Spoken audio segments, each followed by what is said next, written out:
Good afternoon, everybody. This is Achilles, and today is a Friday. I thought maybe again we should talk about some stuff in regards to home maintenance. I know, so the same as your home. So I just thought maybe I should have some few tips for you on how to maintain your home. You know, inspecting your home and completing monthly home improvements project will keep your maintenance schedule on track and easy when the time comes. A comprehensive monthly maintenance checklist is very, very important. You should have at least a checklist on some stuff that you need to do. Try to have at least a weekly, monthly, and yearly. The things that you can do in a week, the things that you can do in a month, the things that you can do in a year. And I normally encourage some of my clients to have some project in summer, because when you're owning a home, you should have some projects that you keep on doing so that the home can be maintained. I mean, you have to keep updating stuff. If you don't update stuff and you defer them, the day that you put it in the market, it's gonna be very expensive because you have to do so much. Okay, I did have like 10 tips that needs to be done, and I wanted to just go through them quick. The first one, clean the furnace filter to remove dust buildup and make it easier to regulate your home temperature and ultimately decrease utility bills. Yeah, always there's always a furnace. There's a filter in the furnace. Try to check in there and take it out. Replace it with a new one, because that also helps you with the utility bills. I mean, it reduces your heating or cooling expenses. Number two, check the water softener and replenish salt if necessary. You know, like when you live in Minnesota, some cities, the water is hard water, and there's salt you need to buy and be putting on your water softener. Try to have that at least replenished every now and then. Don't just leave your water softener to dry completely. And then number three, clean faucet aerators and shower heads to remove mineral deposits. If you don't use the salt, there will be some mineral deposits on your faucets. So try to clean those ones. It's very important, because the more you leave it to build up, the more it brings the corrosions, and then that would bring a big problem. Another thing, if you look at your toilet tabs, you'll see some stains start developing. That is if you don't replenish all the time your salt in your softener. Another one I'm saying is inspect tap and sink drain for debris and unclog. Sometimes people don't look at their sink to see if there's some stuff that are left there. Try to take them out so that it can be able to let the water flow freely. Another thing, which is number 5, test smoke alarm, carbon monoxide detector, fire extinguisher, and all ground fault circuit interrupters. I know that is not our field, but try to test them, like in a water source. Carbon monoxide, you can test it by just pushing. There's a small knob there, and then it will make some noise, and you know it still is working. And also remember, some of them you need to replace the batteries. Just a simple work to do. And also your smoke alarm, make sure they are functional. Don't just see them there, and since you bought the house, you've never even tested if it's working. Another one, as number 6, inspect electrical cords for wear and tear. Yeah, there are some electrical cords around you at home that you need to take a look at, and mostly if you have children. You know, children can touch if it's a live wire. So try to make sure that they are all maintained, they replace. If they don't need them there, take them out, because you know you don't want to run into a problem with the children or yourself tripping on them, or maybe they can cause fire too. Another one is vacuum heat register and heat vents. Like in Minnesota, we normally heat the homes and we cool the home, so there are vents that come out. try to remove those cover and clean them up and replace them. Because you see, if they get blocked, they make furnace to work very hard because they have to push that air out, and that's expensive for you. Because remember, the harder the furnace works, the more it burns the electricity and the gas. So you don't want to run into that expense.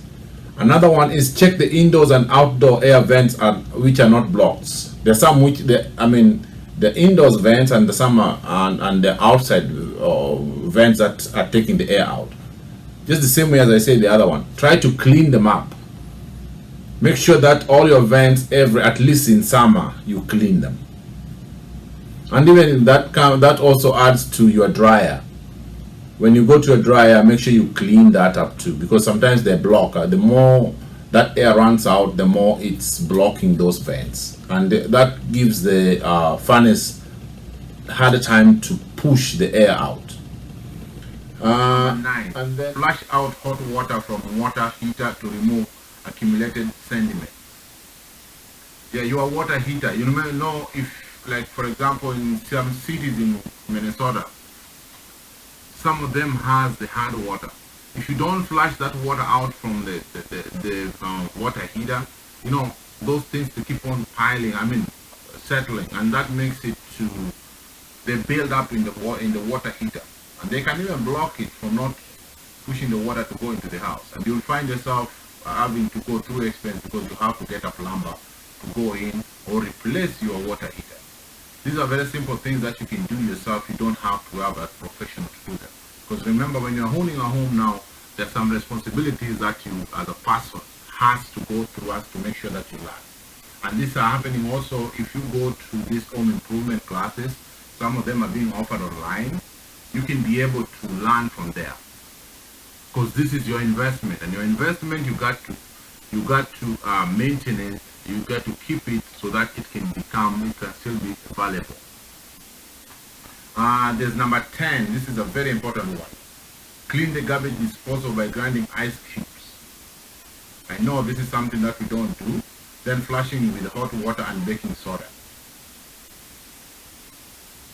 The garbage disposal, we have that one in the kitchen. Sometimes we do forget about it. We just run it and then maybe just stops and we forget about it. And then now you keep on putting stuff in there and it keeps on piling. What you need to do is just a simple thing. Just get your some ice cube and put in there, run it, that cleans it up, and then put some flushing water. Just flush it with water. Then some baking soda. You will have cleaned your garbage disposal, and that will be very good. Another thing, apart from this one, I want to add something. I know sometimes in our garage we tend to pile stuff in there and we forget. I always say, if you have something that you don't think you need, just try to donate it out, because it becomes a garbage at home. And that one, whenever it becomes a garbage, it sits there and it takes wherever it sits on, it can form even the mold, because you never know. Because sometimes you can go to a home and find there's so much garbage which they just need to get rid of. Because remember, you bring them every day one at a time, or you go to the garage and you start throwing them here and there. Try to keep these things away, donate them. Make sure your garage is well arranged. If you can't arrange them well, have shelves where you can put your stuff in. Make sure it's well arranged that even your car can stay. If you find that your car cannot stay in your garage, then there's a problem. That means you have stuff that you don't need. Just try to get rid of the stuff that you don't need, because this stuff you don't need, they pile up every day. You bring them every day. And I know most of us think that, oh, you know what, I'll use them. I know where we came from. Sometimes we were brought up with that you don't have to throw stuff away.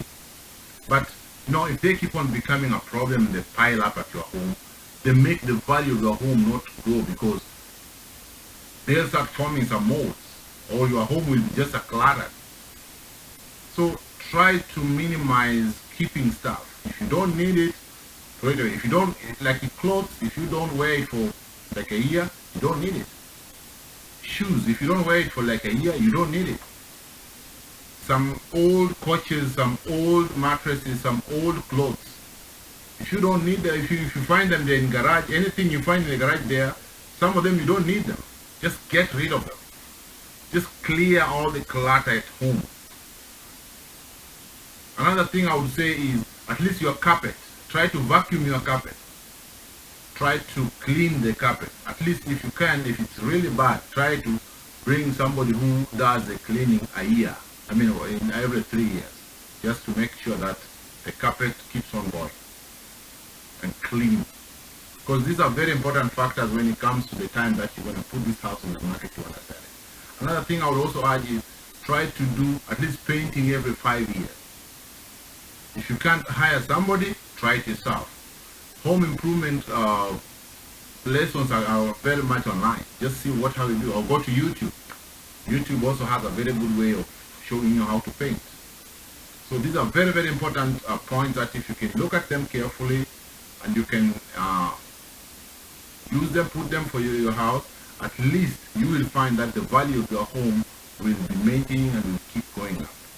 Otherwise, if you leave it with a clutter and then you don't do all this stuff, you'll find the day you put your house in the market, you'll either have to spend a lot to take care of it, to make sure that you bring it to the market level, or you'll find that your house now will be sold cheaper and lower than what you're expecting. Because you will find a neighbor there as the house is selling, let's plug a figure, at 200,000.